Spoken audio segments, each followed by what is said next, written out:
Hepatic হাইড্রেটিস cyst কথাটার মধ্যেই হচ্ছে হাইড্রেটিস সিস্ট একটি কৃমি ঘটিত একটি লিভারের মধ্যে সিস্ট, অর্থাৎ একটি জলের গোলার মতন, যেটি হয় একাইনোকক্কাস গ্র্যানুলোসা বলে একটি ফিতা কৃমির টেপওয়ার্ম বা ফিতা কৃমির মাধ্যমে হয়ে থাকে।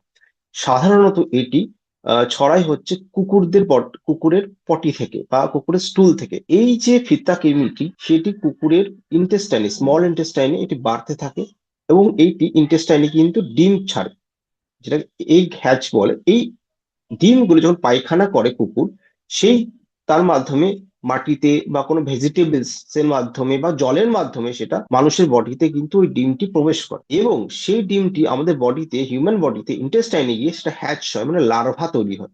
সেই লার্ভাটি আমাদের ইন্টেস্টাইনে থেকে খাদ্যনালীর খাদ্যনালীর মাধ্যমে, সেটি রক্তের মাধ্যমে, যেটাকে আমরা পোর্টাল সার্কুলেশন বলে থাকি, যেটা লিভারকে ব্লাড সাপ্লাই দেয়, সেখানে ছড়িয়ে যায় এবং সেখানে গিয়ে লিভারের কিন্তু সেই সিস্টটি ইনফেকশন হয়ে সেটাকে হাইড্রেটিস সিস্ট অথবা একটি জলের টিউমার বলা যায়, সেটি তৈরি করতে পারে। যদি রোগীর হাইড্রেটিস সিস্ট হয়, সাধারণত সে ডান দিকের পেটের উপরটা একটু চাপ চাপ ভাব বা ব্যথা অনুভব করতে পারে। এটা যদি খুব বড় সিস্ট হয়, তাহলে পরে নিজেই একটা লাম্প বা একটা টিউমার প্যালপেট করতে পারবে।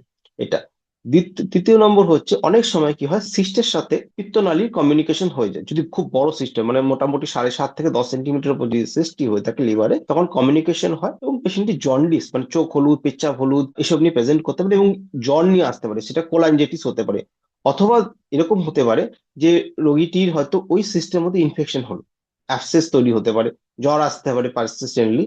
এবং সব থেকে যেটি ডেঞ্জারাস সেটি হচ্ছে যে সিস্ট যদি খুব বড় এবং যদি কোনো কারণবশত তার ট্রমা হয়, হয়তো সে যাচ্ছে কোথাও, হয়ে তার হয়তো ট্রমা লাগলো, বাইকে যাচ্ছে কোথাও, তার ধাক্কা লাগলো, তখন কিন্তু সিস্ট রাপচার করতে পারে। অথবা অনেক বড় সিস্ট, সেটা স্পন্টিনিয়াসলিও রাপচার করতে পারে, করার পরে পেটের মধ্যে যদি ছড়িয়ে যায়, সেই সিস্ট প্রচন্ড অ্যালার্জিক রিয়াকশন প্রডিউস করতে পারে। যেমন যদি একটা মৌমাছি কামড়ায়, কামড়ানোর পরে 10টি মৌমাছি কামড়ানোর পরে যেরকম ভাবে অ্যানাফাইলেক্সিস রিয়াকশন হয়, চোখ মুখ ফুলে যেতে পারে, শ্বাসকষ্ট হতে পারে, ঠিক সেরকম ধরনেরই কিন্তু ইনসিডেন্স হতে পারে এই ক্ষেত্রে। তো সেই ক্ষেত্রে আমাদের কিন্তু অতি শীঘ্রই কোনো হসপিটালে যেতে হতে পারে। অন্যথায় 30 মিনিট থেকে 1 ঘন্টার মধ্যে কিন্তু পেশেন্টের জীবন যেতে পারে, জীবন হানি হতে পারে। সাধারণত আমরা প্রথম যে টেস্টটি করে থাকি, স্ক্রিনিং টেস্ট অথবা ডায়াগনোসিস করার জন্য বলে থাকি, প্রাইমারি স্টেজ, সেটা হচ্ছে আল্ট্রাসোনোগ্রাফি। আল্ট্রাসোনোগ্রাফিতে সিস্টের ক্যারেক্টার বোঝা যায় এবং সিস্টটি কোন স্টেজে আছে সেটা বোঝা যায়। এবং সিটি স্ক্যান আমরা করে থাকি সাধারণত, যে ক্রস সেকশনাল ইমেজ আমাদের দরকার হয়, যে কতটা বড় সিস্ট এবং কতটা এক্সপ্যান্ডেড রয়েছে। এবং অনেক সময় এমআরসিপির দরকার হয় যদি সিস্ট অনেক বড় হয় এবং সিস্টো বিলিয়ারি কমিউনিকেশন, মানে পিত্তনালীর সঙ্গে যদি যোগাযোগ থাকে, তখন কিন্তু আমরা এটা টেস্টটি করতে পারি। আরেকটি রক্তের গুরুত্বপূর্ণ টেস্ট, সেটা হচ্ছে ইউসিনোফিলিয়া। একটা ইউসিনোফিল কাউন্ট আমাদের দেখতে হয়। দ্বিতীয় নম্বর হচ্ছে যে রক্তের ইমিউনোগ্লোবিন, যেটা আইজিজি বলে, একাইনোকক্কাস আইজিজি অ্যান্টিজেনের এগেনস্টে এই অ্যান্টিবডিটা তৈরি হয়। তো সেই সেরোলজি টেস্টটি করার মাধ্যমে কিন্তু আমরা এর ডায়াগনোসিস করতে পারি। সাধারণত যদি ছোট সিস্ট হয়ে থাকে, 5 সেন্টিমিটার থেকে কম সিস্ট হয়ে থাকে, জল আছে, ফ্লুইড আছে, তো সেক্ষেত্রে সবার প্রথম আমাদের যে জিনিসটি করতে হবে সেটা হচ্ছে যে কৃমিটিকে মারার জন্য ওষুধ যেটা দেওয়া হয় সেটা হচ্ছে অ্যালবেন্ডাজোল। সাধারণত আমরা এই অ্যালবেন্ডাজোলটি হয় যে অনেক বাচ্চাদের কৃমি হলে আমরা এই অ্যালবেন্ডাজোলটা দিই, কিন্তু এই ক্ষেত্রে অ্যালবেন্ডাজোলের ডোজটা কিন্তু এর থেকে অনেক বেশি দিতে হয় আমাদের। 21 দিন থেকে 28 দিনে একটি সাইকেল কমপ্লিট করতে হয়, যেখানে দিনে দুবার করে 400 মিলিগ্রামের অ্যালবেন্ডাজোল দেওয়া হয় এবং তারপর 14 দিনের গ্যাপ, এরকম করে দীর্ঘ 3টি সাইকেল আমাদের দিতে হয়। তারপরে আমাদের রিচেক করতে হয় যে সিস্টটি রিগ্রেস করলো না সিস্টটি বাড়লো। তো যদি সিস্টটি রিগ্রেস করে, তাহলে পরে আমাদের কনজারভেটিভ ম্যানেজমেন্ট অর্থাৎ মেডিসিনের মাধ্যমে ঠিক হয়ে যাবে। এবং দেখা যায় যে অনেক ক্ষেত্রে সেটি ঠিক হলো না, সিস্টেতে শুধু জলই রইলো, তখন সেক্ষেত্রে কিন্তু আমরা পারকিউটিনিয়াসলি একটি প্রসিডিউর করতে পারি, যেটাকে পেয়ার প্রসিডিউর বলে, যেখান থেকে আমরা সিস্ট টেনে বার করি এবং তার মধ্যে স্কুলিসাইডাল এজেন্ট, মানে লার্ভা গুলো বা সিস্ট কে মারার জন্য যে স্কুলিসাইড, যেমন বিটাডিন দিতে পারি, হাইপারটনিক স্যালাইন দিতে পারি 10 to 15%, সেগুলো দিয়ে কিছুক্ষণ রাখার পরে আমরা কিন্তু সেটা অ্যাসপিরেট করতে পারি। এই প্রসেসের মাধ্যমে আমরা ছোট সিস্ট গুলোকে ট্রিট করতে পারি। বাট যেগুলো কমপ্লেক্স সিস্ট, যেমন হচ্ছে যে অনেক সময় সেপ্টা রয়েছে বা সিস্টের লার্ভা গুলো বা সিস্টের ব্রড ক্যাপসুল, মানে সিস্ট গুলো সংখ্যা অনেক বাড়ছে, তাদের একটা মেমব্রেন বা লেয়ার তৈরি হয়েছে, সেক্ষেত্রে কিন্তু আমাদের সার্জারি দরকার আছে। কি সার্জারি করি আমরা সেক্ষেত্রে? ডিরুফিং, ল্যাপারোস্কোপিক্যালি, রোবোটিক্যালি অথবা ওপেন পদ্ধতির মধ্যে আমরা ডিরুফিং সার্জারি করে থাকি, অর্থাৎ সিস্টের মাথাটি কেটে দেওয়া হয়, তার মধ্যে থেকে সমস্ত ধরনের মেটেরিয়াল, যে চাই সেটা জল হোক, চাই সেটা মেমব্রেন হোক, এবং যে কৃমিটা বা ওরকম ধরনের কৃমি যে রয়েছে বা তার যে বাচ বা তার যে ব্রিডিং হয়েছে বা ব্রড ক্যাপসুল যেটাকে বলি, সাদা একটা লেয়ার থাকে, সেগুলো সমস্তটাই বার করতে হয়। আদারওয়াইজ রিকারেন্সের চান্স কিন্তু অনেক বেড়ে যায়। এইটা গেল। থার্ড নম্বর হচ্ছে, যদি কোনো পেশেন্টের দেখা যায় যে সিস্টটি আশেপাশের দেওয়ালটাতে ক্যালসিফিকেশন হয়ে গেছে, সাদা হয়ে গেছে, সেক্ষেত্রে কিন্তু আমাদের সার্জারিরও দরকার হয় না। এবং এক সাইকেল অফ মানে প্রথম একটা সাইকেল অফ যদি আমরা অ্যালবেন্ডাজোল দিই, তারপরে আমাদের আর দেওয়ার দরকার হয় না। আমাদের নিয়মিত একটা আল্ট্রাসাউন্ডের মাধ্যমে 3 মাস বা 6 মাস পর পর আল্ট্রাসাউন্ড করে আমরা দেখতে পারি যে সিস্টটি কতটা ডিগ্রেস করেছে। কারণ সেটি যদি ক্যালসিফিকেশন হয়ে যায়, তাহলে এটা বুঝতে হবে যে যে অ্যাক্টিভ যে লার্ভা গুলো বা অ্যাক্টিভ যে ইয়েগুলো ফিতাকৃমি গুলো ছিল, সেগুলো কিন্তু মারা গেছে এবং তার চারপাশে ক্যালসিফিকেশন হয়েছে। তো এটি ভয়ের কিছু কারণ নেই, সেখানে অটোমেটিক্যালি সিস্টটি রয়েছে সেটা রিগ্রেস করে যাবে সময়ের সাথে সাথে।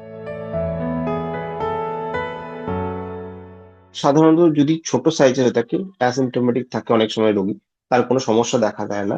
কিন্তু যদি বড় হয়, 10 সেন্টিমিটার, 15 সেন্টিমিটার ধীরে ধীরে বাড়তে থাকে, তারপর একটা মাথায় রাখতে হবে কিন্তু পাইল ডাক্তারের সঙ্গে কমিউনিকেট করতে পারে। সেক্ষেত্রে কোলাঞ্জাইটিস জন্ডিস হতে পারে। ছাতিতে কিন্তু সেক্ষেত্রে কমিউনিকেট করতে পারে ছাতির সঙ্গে, কারণ ডায়াফ্রামের নিচে লিভার থাকে, তো তার সাথে কমিউনিকেট করে সেটা ছাতিতে বা লাংসে পৌঁছাতে পারে। এবং যদি ফেটে যায়, যদি খুব বড় সিস থাকে, ফেটে যায় পেটের মধ্যে, তখন কিন্তু অ্যালার্জিক রিয়াকশন বা অ্যানাফাইল্যাকটিক রিয়াকশন করতে পারে, সেটা কিন্তু আরো ডেঞ্জারাস হতে পারে। অবশ্যই প্রিভেন্ট করার অনেক কটি প্রসেস আছে, বিশেষ করে যাদের বাড়িতে কুকুর রাখা হয়। এবং এই ডিজিজটি ইউজুয়ালি হয়ে থাকে রুরাল এরিয়াতে, হয়ে থাকে মানে গ্রামে গঞ্জে এসব বেশি দেখা যেতে দেয়। কারণ হচ্ছে যে সেখানে দেখা যায় যে ওয়াটার কোয়ালিটি, যেমন কেউ টিউবকলে জল ইউজ করে, ফিল্টারে জল ইউজ করে না, তো তার মাধ্যমে কিন্তু আসতে পারে। তো সেক্ষেত্রে আমাদের জলটিকে ফিল্টার করে নেওয়া উচিত, অথবা আমাদের কিন্তু জলটি ফুটিয়ে নিলে সেই লার্ভাটি মারা যায় বা ডিমটি নষ্ট হয়ে যায়। দ্বিতীয়ত হচ্ছে আমাদের হ্যান্ড হাইজিন, ভালো করে হাত ধুয়ে আমাদের খাওয়া উচিত। কখনোই রাস্তার শাকসবজি বা ইয়ে আমাদের না না ধুয়ে খাওয়া উচিত না, তাহলে পরে ওই যে একটি মানে ডিমটি, ফিতা কিমি ডিমটি, সেটা আমাদের কিন্তু খাবারের মাধ্যমে ছড়াতে পারে। এবং চতুর্থ নম্বর যেটি সব থেকে সেটা হচ্ছে যে যদি বাড়িতে কারো কুকুর থাকে বা আশেপাশে কুকুর থাকে, তাদেরকে যদি মানে নিজের পরিবারের যে কুকুর, তাকে যদি ডিওয়ার্মিং করানো যায় কোনো ভেটেরিনারি ডক্টরসকে দিয়ে, তাহলে সেটি অনেক বেশি কার্যকরী হয়।